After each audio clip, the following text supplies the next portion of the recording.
Is my screen sharing?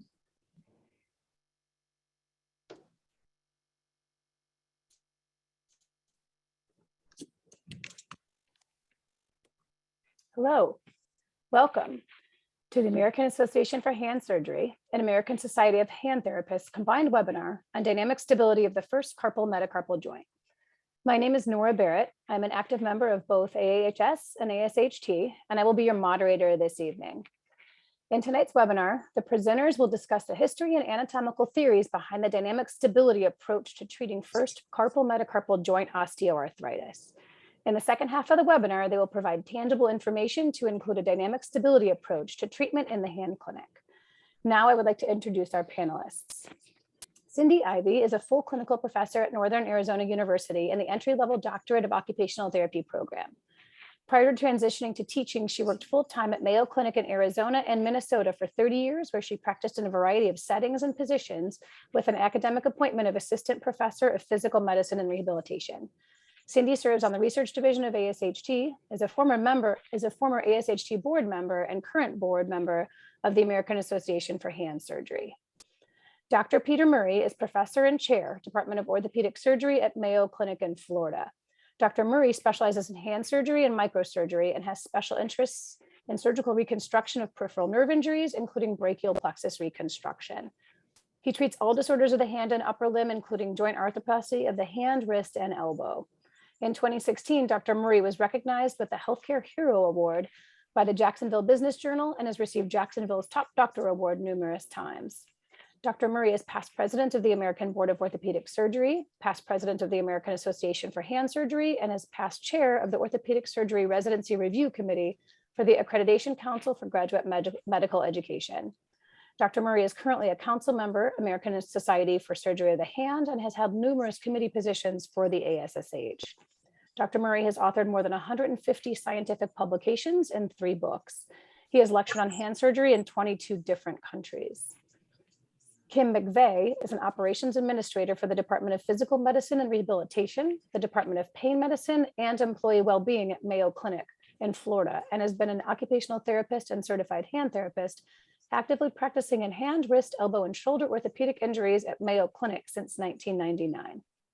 Kim holds academic appointment as assistant professor in the Mayo Clinic College of Medicine and is past supervisor and director of rehabilitation at Mayo Clinic. Kim is adjunct faculty at Jacksonville University, is a current board member for the American Society of Hand Therapists, and is a past board member of the American Association for Hand Surgery and the American Hand Therapy Foundation. Kim has presented education at the national level on various rehabilitation topics over 30 times. She has published 7 peer-reviewed journal publications, including a grant-funded study. Stephanie Kannas received her post-professional doctorate degree in occupational therapy from Rocky Mountain University of Health Professions in Provo, Utah in 2016, and has been a certified hand therapist since 2010. She is an assistant professor of physical medicine and rehabilitation through the College of Medicine at Mayo Clinic in Rochester, Minnesota.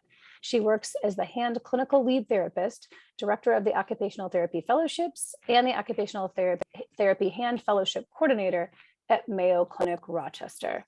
Welcome to our panelists. Thank you, Nora. Wow, it's so exciting to see so many people interested in this topic. Our learning objectives for this evening will be, we hope that you'll leave the seminar with the confidence to apply anatomical knowledge to explain dynamic stability of the carpometacarpal joint to physicians, other team members, as well as to your patients. And in addition, you'll be able to analyze information from the medical record and clinical exam in order to stage or recognize the level of deformity to better inform your treatment. And further, participants will be able to create a unique treatment plan that includes the principles of dynamic stabilization for their patients with first carpometacarpal joint osteoarthritis. And hopefully use clinical reasoning and critical thinking in order to progress patients with osteoarthritis of the first CMC through the course of hand therapy. Thank you for the opportunity for us to present this webinar to both AAHS and ASHT. So dynamic stability is based on established techniques that have been proven and evidence-based for the knee, for the hip, and for the shoulder. And we've listed some of these authors on this slide that have researched it in other areas. It also has been researched minimally in the first CMC of the thumb and shown to have some merit and research behind it. Dynamic stability means the ability of a joint to remain stable during changing loads of the joint during functional activities, such as this woman beating right here. Dynamic stabilization of the first CMC has gained greater acceptance because of some of these recent research efforts. So with the loss, so basically to further explain dynamic stability, with the loss of ligamentous stability due to osteoarthritis, the muscles may be strengthened to contribute to the stability of the joint. So basically helping what maybe is lost with ligament destruction. The opponent's pollicis and the first dorsal interosseous are strengthened, and the adductor pollicis is stretched or inhibited, as seen in these 3 videos that are going on the screen. So this is Brand first discovered that when the first dorsal interosseous exerts tension, it tightens the intermetacarpal ligament and it distracts the metacarpal base, or it pulls the metacarpal bases closer together while distracting the first metacarpal from the trapezium. It doesn't compress, but rather distracts when it's used, and it's kind of has a very unusual role in this manner. And we've reduced various dynamic stability programs to these 3 key exercises that Kim will also describe later in this presentation.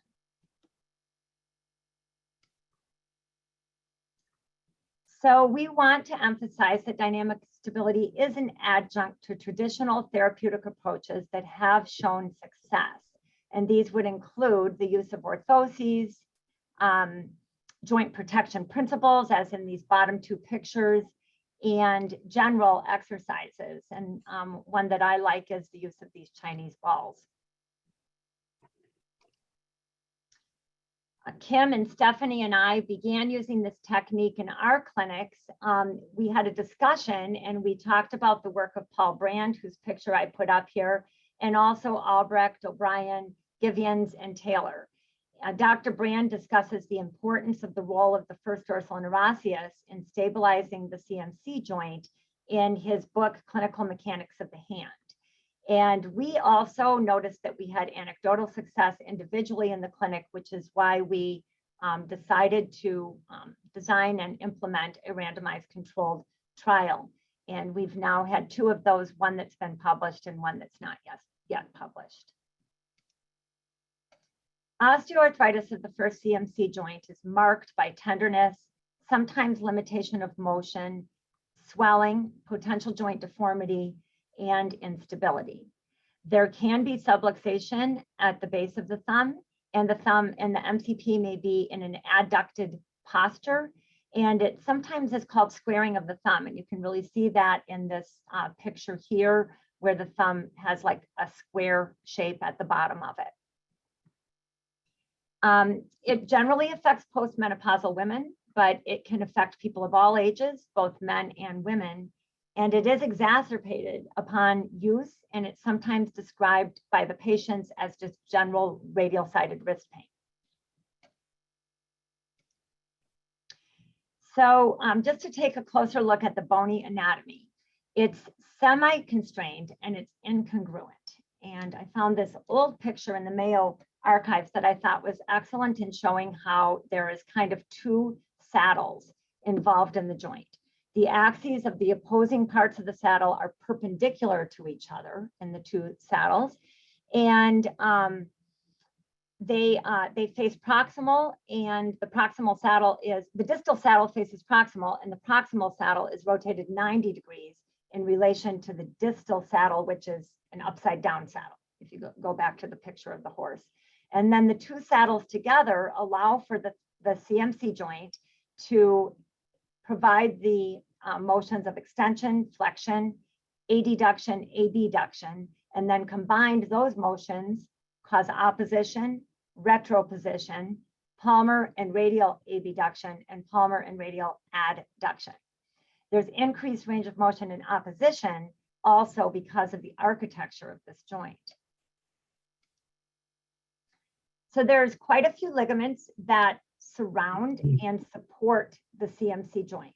And some of these ligaments do become lax over time or with other pathology, including osteoarthritis. The deep anterior oblique ligament that all of these are initialed here. So this one's underlined in red and it's deep and it's on the anterior side of the thumb. So that is also called the beak ligament, and you might have heard of it as that. It's on the palmar anterior portion of the joint. And it's a very important ligament that acts as a restraint. And that's because it's intracapsular. It's very close to the bone and it's the closest ligament to the bone anteriorly. And it originates from the tubercle of the trapezium and inserts on the articular margin of the ulnar side of the base of the first metacarpal. This ligament resists abduction, extension, and pronation. So you can keep that in mind when we talk about dynamic stability. A cadaver study by Dorshik et al. Showed that the degree of the anterior oblique ligament degeneration correlates with the stages of osteoarthritis. And I'm going to talk a little bit later about some work by Pellegrini that also describes this. The dorsal radial ligament stabilizes the dorsal and radial translation of the thumb metacarpal on the trapezium. And that is the primary restraint to the dorsal dislocation. So this one's cut in this picture, and you can see that it is a very thick ligament, and in fact is the thickest ligament surrounding the joint, less likely to be tethered or degenerated. It is in fact the strongest and thickest ligament. There's an intermittent carpal ligament that restricts radial translation at the base of the first metacarpal. The dorsal radial and the posterior oblique ligaments will provide secondary stabilization in this case. And the dorsal radial ligament right here that we talked about earlier, that would be covered, just to orient yourself, that would be covered by the extensor pollicis longus and the extensor pollicis brevis. If this ligament does happen to be cut, it would produce dorsal radial subluxation of the thumb metacarpal, which is shown in cadaver studies. So at this point, I am going to turn the slides over to Dr. Murray, who will be discussing common diagnostic tests and staging of osteoarthritis. Thank you, Cindy, for that nice overview. So the diagnosis of CMC arthritis is not particularly hard to make.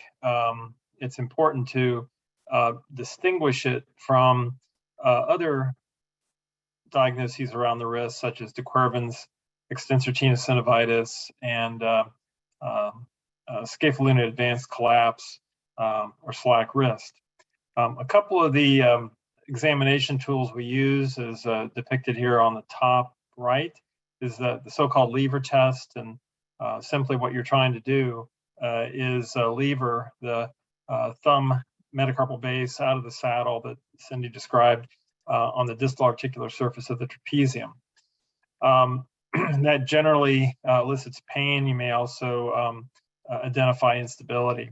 And then on the bottom right here is James Braxton, one of our occupational therapists at Mayo Clinic, Florida, is demonstrating is a very common grind test where axial loading and some rotation is applied to the thumb CMC joint, and that's to elicit some discomfort or pain, apprehension, if you will, and then also grinding. So These tests are usually very helpful. Another test that you can simply do is just have the patient pinch their thumb and index finger together and ask them if that's painful against resistance as you're trying to pull those two fingers apart.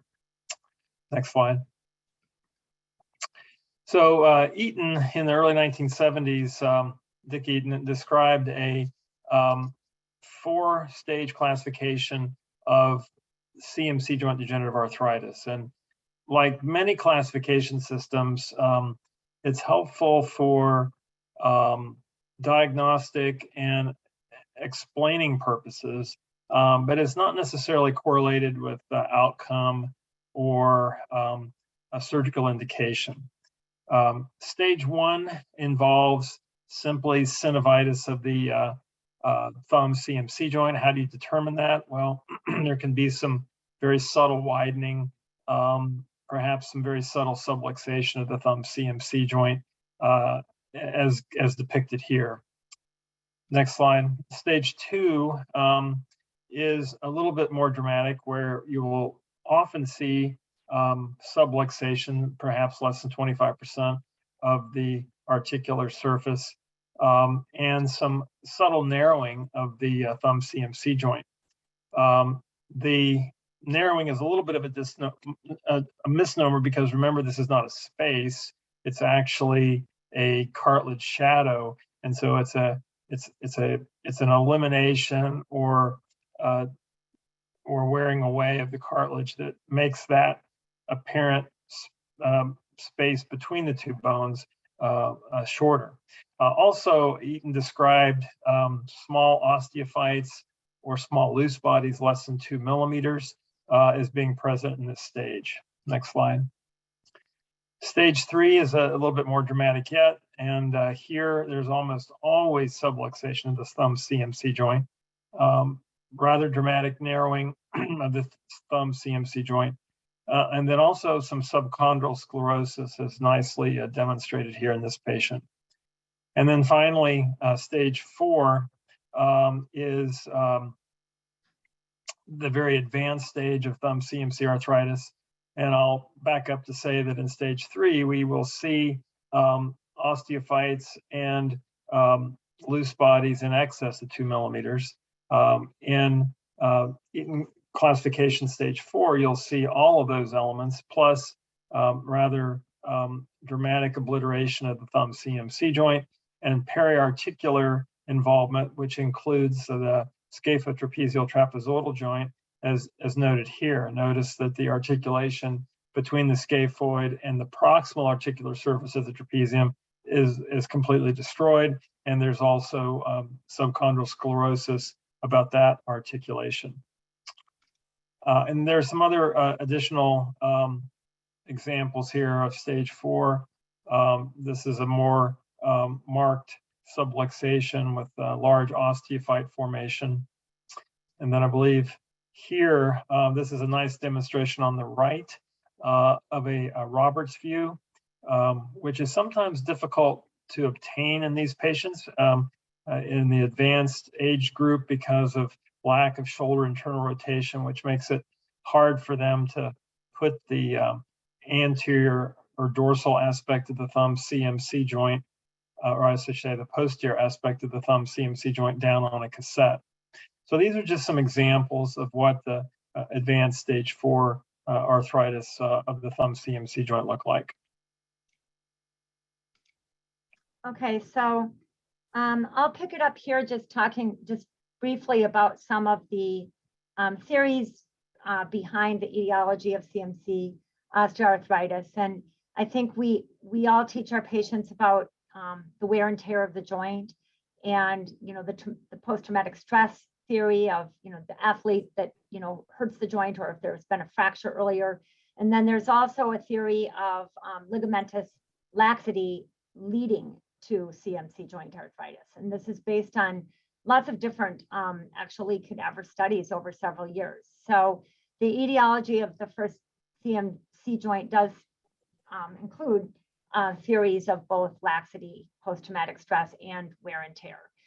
So in these conditions where there are very lax joints like Ehlers-Danlos syndrome, for example, there is a higher incidence of CMC osteoarthritis. And hypermobility could also cause abnormal shear stress. It may cause the anterior joint degeneration of the deep anterior oblique ligament, that beak ligament that we talked about earlier.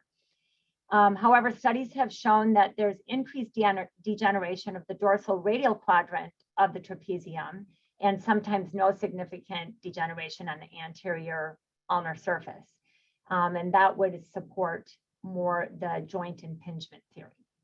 So that happens to be seen more in stages 1 or 2, where the impingement is shown dorsally and with no degeneration anteriorly. The joint impingement theory would be based on degeneration of the trapezium bone, and osteoarthritis could be caused by rotation of the metacarpal on the trapezium during gripping and pinching, and that leads to reduced contact area on the trapezium and impinging throughout these areas of the joint, specifically the dorsal radial aspect. So the dorsal radial ligament and the volar ulnar aspect, including that deep anterior ligament, can really all be affected with this.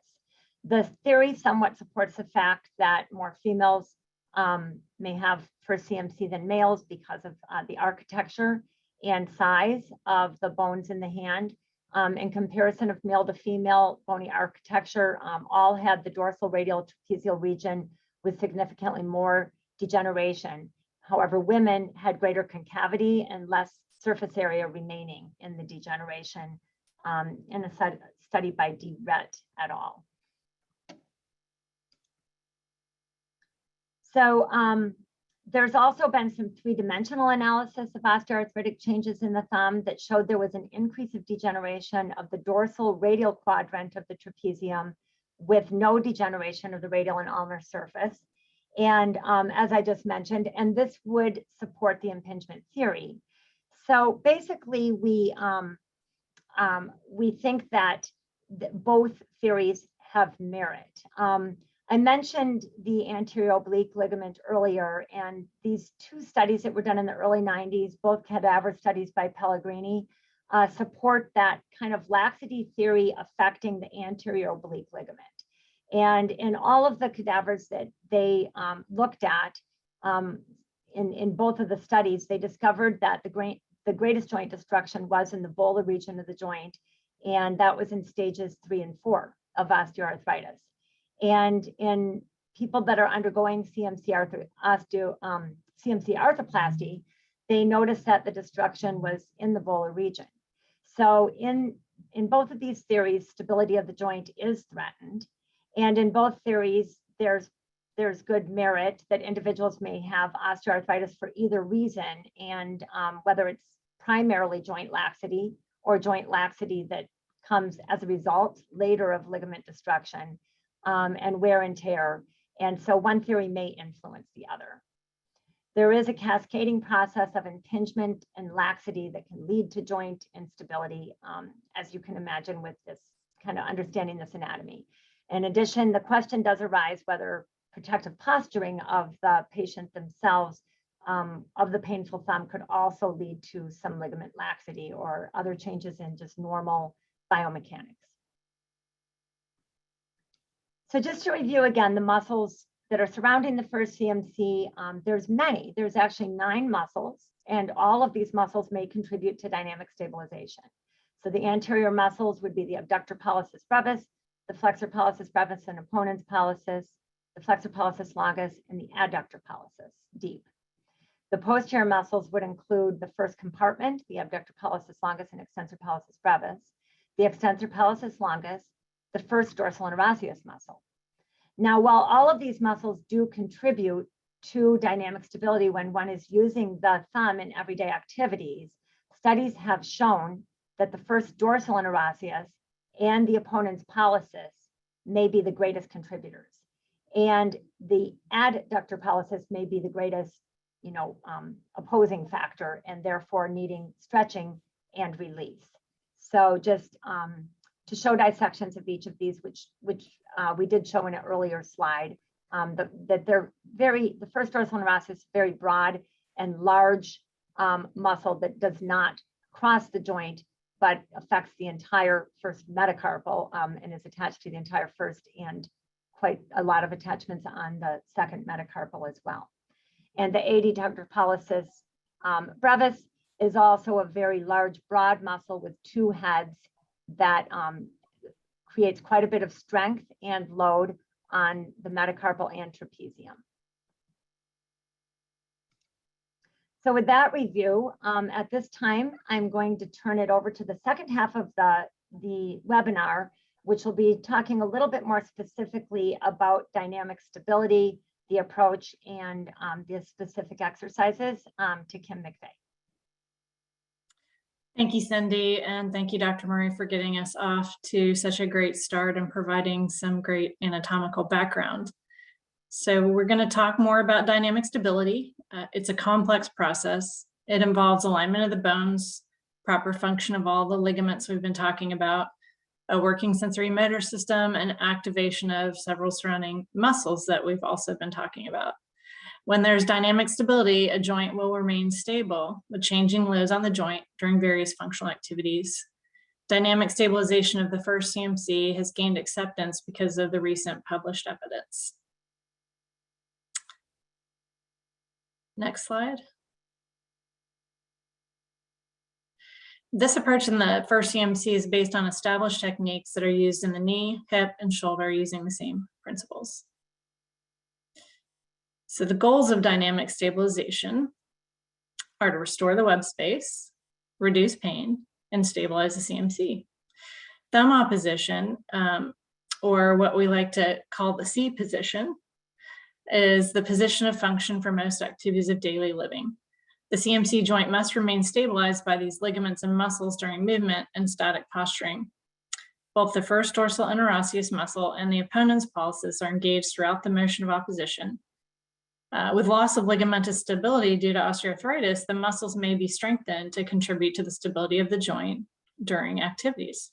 The first dorsal interosseous and the opponent's pollicis are strengthened in a dynamic stability approach, while the adductor pollicis is stretched or inhibited.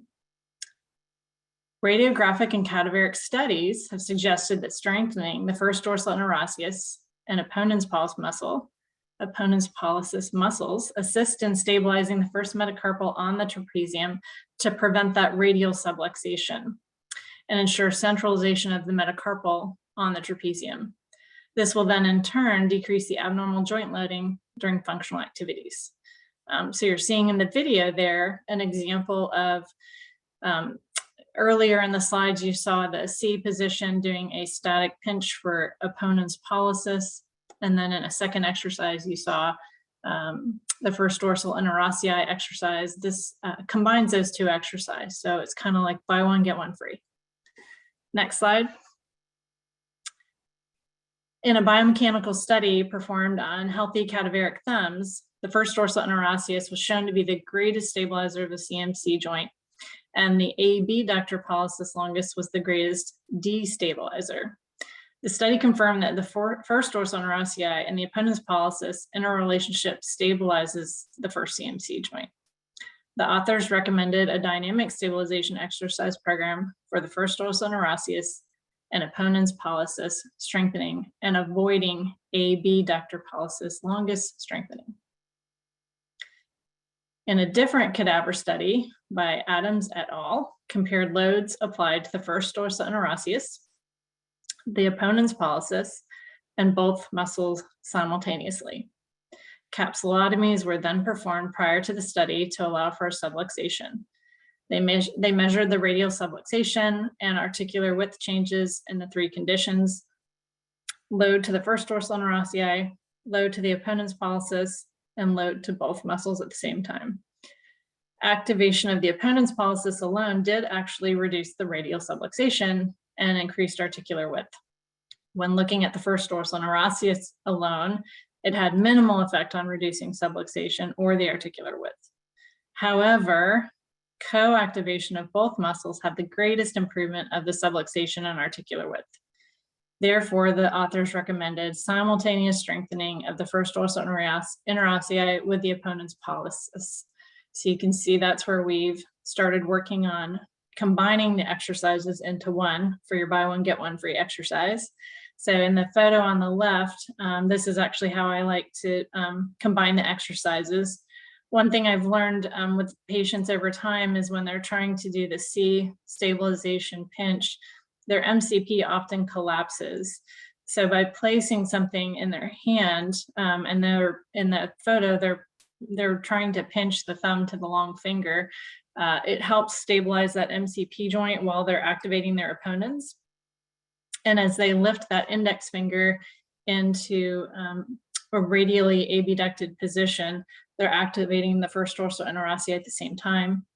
To kind of challenge the patient, sometimes I'll apply some radial pressure for an isometric hold to increase that FDI a little bit more. But this is one way to combine the two exercises for your patients and avoid some of that MCP collapse that often happens with the static opponent's pinch. Next slide. So increasing a patient's awareness of different positions and activities that can organically create simultaneous co-contraction of the opponent's pollicis and the first dorsal interossei may help strengthen through occupation. And we know from the literature that occupation-based activities combined with exercise have the highest outcomes. So whenever we can combine those two approaches, better for the patient and for outcomes and for compliance. Next slide. So the adductor pollicis release, which is the third component of this dynamic stabilization program, is based really largely on anecdotal evidence. The theory is that because the adductor pollicis increases the radial subluxation forces on the thumb metacarpal, releasing it will decrease those forces.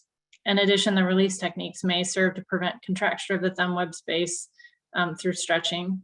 There's several ways that you can accomplish this. You can see in the various pictures, we often have patients do this for a 60 to 90 second hold and just one repetition, usually about 3 times a day. And what I've found the most effective is the chip clip on the top left, so that if we try to not get people to use their contralateral hand because they usually have bilateral osteoarthritis, and that can increase sort of some discomfort to the other hand. Unless, of course, you get the other hand in that C position, you could start working on some opponent strengthening on the other side. But that's what we found most effective. I often will measure radial abduction before and after that particular trigger point release, and often see an immediate 10 to 15 degree increase following that adductor release. But again, anecdotal evidence. So we'll call that evidence level 5. And on that note, I'm going to pass the mic over to Stephanie Kannas, who's going to share with us other parts of treating CMC osteoarthritis. Thank you, Cindy, Dr. Murray, and Kim. I'm going to wrap up this webinar, and we will go from here. So far we have discussed the primary components of a dynamic stabilization program for the first CMC joint. This includes strengthening of the first dorsal interosseous and opponent's pollicis while releasing the adductor pollicis and providing a gentle stretch to the web space. This program should not be used in isolation, but rather in conjunction with evidence-proven techniques for decreasing pain of the first CMC joint. A systemic review by Valdez and Merrick showed high to moderate evidence of the use of orthosis to reduce pain and improve function, with no specific orthosis identified in this study.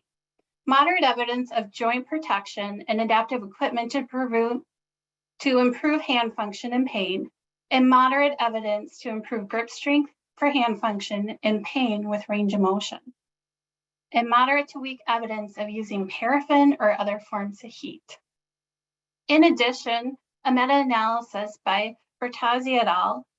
Showed moderate evidence for use of an orthosis to improve hand function for long-term follow-up, moderate evidence of manual therapy, and exercise to reduce pain for short to intermediate term follow-up, and low to moderate evidence of magnetic therapy for improving pain and function for short-term follow-up. Next slide. A number of styles of orthoses may be used to stabilize that CMC joint during activities through a dynamic stabilization program. As the patient is strengthening that first dorsal interosseous and imponens pollicis, it is imperative to maintain positioning and prevent subluxation until the muscles are strong enough to override the laxity or ligamentous insufficiency. A decision to include the MCP in the orthosis or not is usually dependent upon whether it can easily maintain a flex position during load. This can be tested by having the patient do a palmar pinch on a pinch meter and observe if the MCP stays in slight flexion. And as you can see in this slide, there's a variety of orthotics that can be used. And one thing I learned from Virginia O'Brien is no two thumbs are alike. So this is where clinical reasoning by the hand therapist really needs to determine the appropriate orthosis. Next slide. On this slide, we are looking at a chart from the Journal of Hand Therapy by Janine Beasley. And this is an awesome overview of all the general joint protection principles to help our patients make sure they have a multifaceted approach to treating CMC joint osteoarthritis of the thumb. Next slide. On this slide, you can see different self-mobilization techniques. And these have been discussed in depth by Virginia O'Brien. On the top left is one technique through distraction. So the client's going to distract the thumb with the opposite hand behind the back, and the weight of the arm will actually provide the mobilization to the CMC joint. On the top right, you can see we're going to attempt to reduce dorsal subluxation, and the client's going to rest their carpometacarpal joint of the thumb on top of their head and then provide traction with the other hand and do a gentle rocking motion back and forth. And this can be done for 1 to 3 minutes. On the bottom is another method of a retroposition stretch. This can be achieved from the dorsum by wrapping around the hand to the first metacarpal joint, or the first metacarpal, and then holding the CMC joint to the chest and stretching it into retroposition for 1 to 3 minutes. Next slide. In conclusion, we want to be clear that we support continuing using evidence-based interventions with carpometacarpal joint osteoarthritis, including orthoses, joint protection techniques, adaptive equipment, pain relieving techniques such as using heat, and joint mobilization. We also encourage you to add in dynamic stabilization exercises to your program.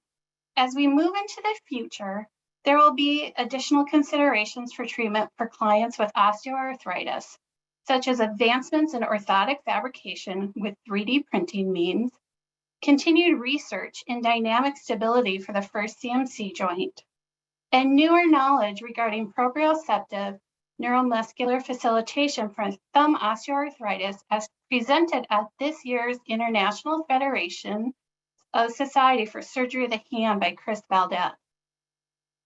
Next slide.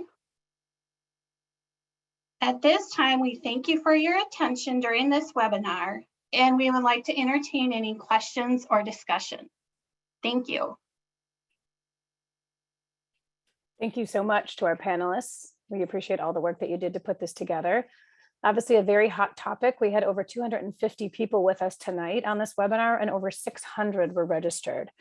So I think this is a very timely webinar and a great topic for both the AAHS and ASHT to tackle. The first question that came into the chat box was actually regarding radiographic evidence of CMC arthritis with STT arthritis.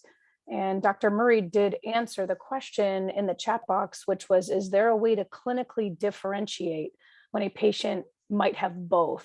And so just to go over it, his answer was in a short way, no. That when he gives an injection, even if it's really well placed into the STT, it's very hard for that material to not go into the CMC. Dr. Murray, do you want to go into that any further?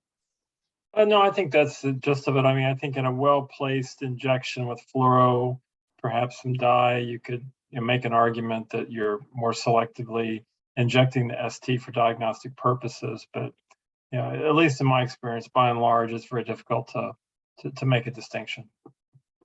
Okay, and then to the therapist, would your treatment plan be any different if the STT is included or suspected with the diagnosis of CMCOA? I usually include the wrist in the orthosis. I don't know about you or Stephanie or Kim. Yeah. If there's STT arthritis, typically I might even put them in a nighttime foreign-based thumb spica, and then use a short hand-based one during the day if needed for activities to make sure that they have adequate support through the MP and CMC joint. I would concur with Stephanie. Excellent. All right, next question is, when teaching simultaneous FDI and opponents loading with patients, how do you prevent overactivation of the FPL? Any specific cues? That's a great question. And to me, the key is the MCP joint. And we talked a lot about how it often collapses when you try to do that opponent's pinch. And, a lot of it's lack of stabilization, but it can also be the FPL overacting. So we do a lot of place and hold of that MCP joint. We want the IP and the MCP both, and 30 to 40 degrees of flexion in that static opponent's pinch. And that's a lot of times also why having a ball or something to support the MCP will help activate the opponents over the FPL. But really it's focusing on that MCP joint and not letting it collapse. A lot of times I'll have patients just statically hold the position and then practice just bringing the index finger to their thumb before they start adding pinch resistance. It's just so common. Many of you can just try it at home to pinch your thumb and index finger together kind of in that C position and see how quickly your MCP starts to flatten out. It takes some time and training to get used to that. Cindy or Stephanie, what do you think about that? Have you had any FPL issues? I concur with you. My own hand sort of goes, and I can fire my FPL really well. And so while I've been doing some of my teaching, I also get out our single channel biofeedback machine and place it on the belly of the FPL to try and avoid any co-contraction. Excellent. Is it ever worth blocking out the IP, almost like we would do in a median nerve injury? Is it worth completely impeding that IP at all? I think it varies on every patient and the severity of how fast that FPL contracts. So if their IP goes into significant flexion, I think it's worth it. But if it's just minor IP flexion, then I would just try to keep doing what Kim's treatment techniques were. And Cindy, do you have something to add? Well, I agree with what both of them said. Exactly. The key is the MCP flexion. And I do think the ball really does help too, because it's taking up that whole space. So the FPL doesn't have a chance to, completely flex like that and override. So I do think that helps. I think the biofeedback's a great idea. And I've never done it, but I think you could, or maybe I even have done it. You could easily put an oval 8 on there upside down just for training purposes. And I maybe have done that just for training. Yeah, but not for regular everyday use. Excellent. So overriding theme with all of you is MCP has to be in the proper position, and something rigid or semi-rigid that's perfectly placed is going to hold that MCP into slight flexion, and that's going to also probably impede that IP flexion. So great call. Thanks, ladies. Absolutely. I was just going to add just one other thought on the ball. Sure. I've struggled a lot with the ball being too big for a lot of small, tiny hands. Right. So, think outside the box or outside the ball on different size cylindrical objects, different, a racquetball is a little bit smaller for smaller hands, or even a cup or something. Or in Arizona and in Florida and Arizona, there's lots of fruit around always, fruit that's different sizes. Yeah, very good. So absolutely key, not too large. Excellent. All right, next question. Perhaps the greatest impediment to thumb function is the first web space contracture, increasing the dorsal-radial subluxation, the change in pull of the abductor pollicis, and the hyperextension of the MCP joint. So what measures are there to stretch the first web space without increasing MCP hyperextension? So we talked a lot about using that chip clip or even the opposite thumb to do a trigger point release. And when you're doing that, the MCP is often resting in flexion. And following that trigger point release, 9 times out of 10, I get a minimum increase of 10 degrees abduction. So it's really addressing the trigger point release. Very correct observation, though. A lot of times, if you're trying to stretch the web space, you can, incorrectly pull the thumb into MCP hyperextension. I generally always teach my patients, if they're stretching, to come down into the web space past the MCP. And when I do that to myself, my MCP actually stays in flexion versus coming out here and pulling at the tip of the thumb. I agree. So again, probably a size issue. If something's too large, the thumb is automatically going to get pulled into a bit of hyperextension. And Yeah. so again, being careful of the object that you're using. Yeah, You know- and luckily too, chip clips come in all different sizes these days. You just have to be creative. And when you see things at the store, we have like 3 or 4 different sizes in our clinic to accommodate some of the really shortened position of the adductor pollicis. I think it probably works better if the thumb's in a little bit of palmar abduction versus radial abduction. So I think being cognizant of that too helps. Yeah, I'll just throw in a surgical comment, and then sometimes, despite the best efforts of non-operative management, the contracture becomes a problem at the time when some of these patients end up having surgery. And what has to be done is release of the adductor and web space deepening, and with a Z-plasty. So we just extend the skin crease by using a 2-flap Z-plasty, then releasing the adductor transverse head, not the oblique head. And in some of these very, very severe adduction contractures, it can make a difference. Excellent. On that note, Dr. Murray, how do you determine which patient should go on to surgery, or who should come to conservative treatment or have an injection or go on to surgery? At what point do you kind of make that decision? Well, there's a lot of factors that go into it. It's pretty interesting to me that a lot of patients with CMC arthritis, once they've been diagnosed, they kind of know when they've exhausted their non-operative management, and a lot of times it's just a functional deficit for them to pinch and open jars and open doors and holding silverware and just the daily activities. And I think a good judge is, if they're debilitated to the point where every single day it's a struggle to pinch and grasp. If it's an occasional thing, I occasionally get, a twinge of pain at the base of the thumb. And so I think when it becomes a daily event for them, a daily interruption in avocational activities or occupational activities, that's when they're looking for something surgical. As far as injections go, I think injection is a nice technique for, and I have absolutely no data to support this, but I think it's an adequate option for stages 1 and 2, sometimes 3. But when you look at stages late 3 and 4, injections are very painful. And unlike some of the other injections we do, like carpal tunnel or trigger finger, even wrist joint injections, CMC joint injections can be extremely painful. So that's kind of a bad introduction of the patient. If you stick a big needle and some acidic fluid into a small joint, and they really come away with a negative impression.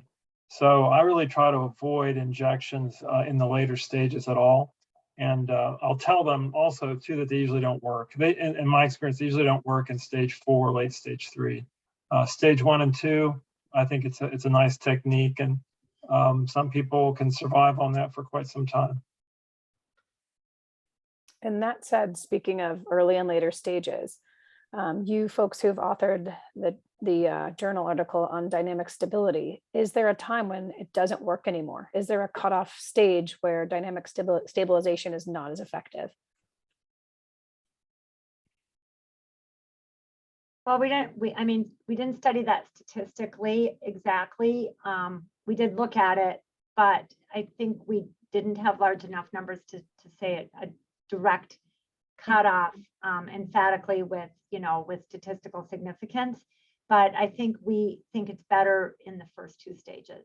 Yeah. Do you both agree with me on that? I agree with you, Cindy, and we're in the very early stages of taking our same research study that we did, and we're going to go back at 5 years and see who progressed and went on to surgery and when, and who had injections after surgery. And so at that time too, maybe we can look at their Eaton stages, and is it Eaton stage 3 and 4 that are more likely to go on to surgery versus stages 1 and 2. Yeah, I think our hypothesis was 1 and 2 correlated better with dynamic stabilization, but I think we were surprised that stages 3 and 4 also did well. And there really was no correlation. Again, though, we would have liked to have had a larger sample size. Excellent, thank you. Next question in the chat box is, can one of you demonstrate the mobilization technique where the hands are placed on the head? Sure. So you're going to go ahead and you're going to put your CMC joint right here on your head. And I sort of put it on the back, just at the crown. And then I'm just going to go ahead and I'm going to just rock back and forth while I'm using this hand with the weight. I just sort of drop my shoulder and I'm just going to give it a little bit of a distraction. And you just rock back and forth. So sometimes you'll see me do this at my desk on heavy splinting days because I have some MCP issues of my thumb. And then I think there was another question too where they wanted to show it on the back. So I'll lower my camera a little bit. So you're just gonna put your hand behind you, if you can see, and you're gonna pull.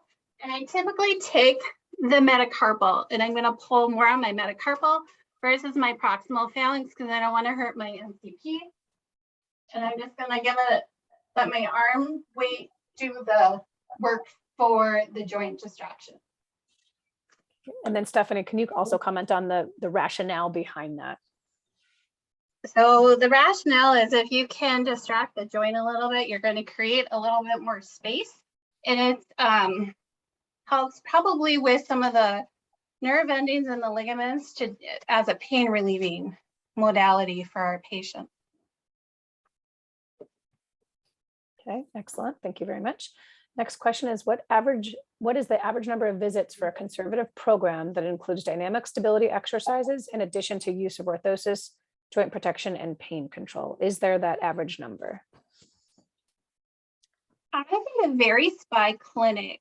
So in the practice I work at a place where people travel to receive medical care. So they're in my city for a short period of time. So I may only see some people for one visit and then try and refer them to a local therapist if they need further instruction. But I would say probably average 2 to 3 sessions, be my guess. Yeah, 2 to 3 for me as well. Same. That's also my average. Some people want to come back for more, and so I might see them more, but then there's always the people that there's only 1 or 2 visits. So I think 3 is a good average. Excellent. Thank you. All right, the next question is a comment and then a question. It's gratifying that Dr. Murray acknowledges the effectiveness of hand therapy to management of CMC pain, but many surgeons still do not acknowledge the contribution of hand therapy to manage this problem. I hope this webinar such as this might increase surgeons' awareness of hand therapy's contribution. What other means can we employ to increase surgeons' awareness? I'm gonna pass it to Dr. Murray. Yeah, I guess, the only thing that really immediately comes to mind is just informational materials available to patients and as well as surgeons, I suppose, but making it a part of the non-operative management. So I think a lot of surgeons do consider non-operative management first, but that kind of ends with injection, it seems like. So I think a directed therapy program to go along with an injection or to go along with a splint, it's easy to give out a splint, it's hard to provide a splint that actually fits, an orthosis that actually fits, and a rehab program or stabilization program or a strengthening program that actually complements what the patient is trying to accomplish. And I think one of the things that I tell patients that I think hand therapists are really, really good at is I tell them to come with 2 or 3 things that they're having trouble doing. What specific, be very specific. I can't do this and I want to do that. And I found that kind of focusing in on that with the patient. So they say, well, I really have trouble getting my gardening gloves, or I really have trouble tying my shoes, or I really have trouble, playing golf. So be very specific with the therapist, so you can kind of channel in on something and focus in on the rehab part of it. I would just add that my patients are my best marketers. Sometimes I can talk till I'm blue in the face, but if I can convince a hand surgeon to send me a couple patients and they go back and share their successful outcomes, that's what really tells the story. Great point, Kim. All right. Is there any evidence with the use of low-level laser therapy or any success with the use of this modality in any of your experience? So I have used low-level laser therapy, and I haven't looked at the evidence recently, but I believe there is evidence to support using it for osteoarthritis of the knee. I've used it in clinic, and I want to say it's a passive treatment, so I haven't found much success with it. I'd rather give my patients more active treatment for them to carry over at home. Agreed. Excellent. Thank you much. And then there is a comment in here that someone states that using the Grafton tool for adductor release has been helpful when we're getting back to adductor tightness and how to address that. Dr. Murray, there is a question here, and I'm going to kind of combine two. One says, can you discuss the different surgical techniques and the pros and cons of each one? That's an hour webinar in and of itself. But I'm guessing what this person might mean, and if this person wants to comment, talk to us about LRTI versus trapeziectomy alone in brief. And then the next question behind that is, with surgery, do your doctors do a volar plate tightening, or do you do a volar plate tightening at the MCP joint? Yeah, that's a big question, a big series of questions. So I'll just say that there are many different ways to reconstruct the CMC joint, and almost all of them work. There's a couple of exceptions. Artelon doesn't work, and that's the graft foreign body spacer that was used, and that was a failure. And metal on plastic joints in general don't work very well. There are some other modifications of prosthetic devices for the thumb CMC joints that have some variable short-term benefits, or some variable short-term outcome measures that are been deemed positive. But if you look at all the soft tissue procedures, just kind of putting them all in a group: trapeziectomy with or without an LRTI, the Wilby procedure, ECRL versus APL versus FCR as the suspension plastic, they all seem to work. And so soft tissue reconstruction seems to work, and there's no one particular procedure that outshines the others. Most of surgeons kind of fall into doing one that they're the most comfortable with.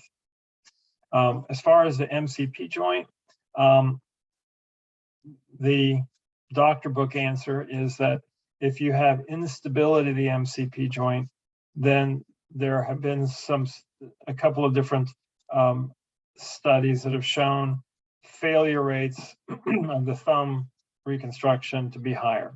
So in other words, that number is about 30 degrees. So 30 degrees of hyperextension of the MCP joint, most would argue, and that's how I approach it, most would argue that you need to do something to stabilize the MCP joint. And so that can be a capsular advancement, as you mentioned. There are some other options. EPB recession is another one, recessing the EPB and the APL. And then if it's a real dramatic hyperextension deformity, like you might see in a severely adducted thumb, then arthrodesis is a good tool. So we don't do it routinely, but we do it in certain indicated situations. Excellent. Thank you so much for answering that. In respect to time, I'm going to ask one last question. And that question is, would you recommend using dynamic stability after CMC arthroplasty as well as conservative management? I think that's a great question to end on. And sorry for those of you who asked questions that did not get answered. I do. I use dynamic stability. That is my form of strengthening after any type of CMC or arthroplasty. I still am one where I like to avoid a lateral pinch because I don't want to do too much strengthening of the adductor pollicis. So if you are going to give people pinch and tip exercises, make sure you give them a palmar pinch. They use a nice round circle here. They're not in a teardrop or a U, but I would favor using dynamic stability. I have way less pain in my patients, and they have I think, better function than if I just give them traditional means of strengthening. I would agree. We do use it post-operatively. Patients have, poor muscle activation from pre-surgery, so they usually need to learn how to do it post-surgery. And just to briefly answer another question in the chat, something I'm kind of passionate about is who might you not consider doing dynamic stabilization on that may not be effective? And it's patients that have less than 30 degrees of flexion in their MCP joint. The evidence shows that we cannot recentralize that metacarpal and the trapezium if they can't flex their MCP joint. Yeah. So if it's only 10 degrees of flexion, I usually don't think they're a good candidate. The other thing too, with who may not be a good candidate, and I learned the hard way, is look at their radiographs if you have them available to them, because if that CMC is almost autofused on their own, you don't want to mobilize the adductor. You're going to just cause a painful problem. Excellent. Thank you so much. I think those are great tips with a lot of walk-away clinical pearls for many of us. So thank you very much to all of our panelists. This was an excellent webinar. It was recorded, so it will be available later on as well if anyone needs to go back to it. And again, thank you so much to our panelists, and I hope everyone has a great evening. Good night. Thanks, Nora. Thank you.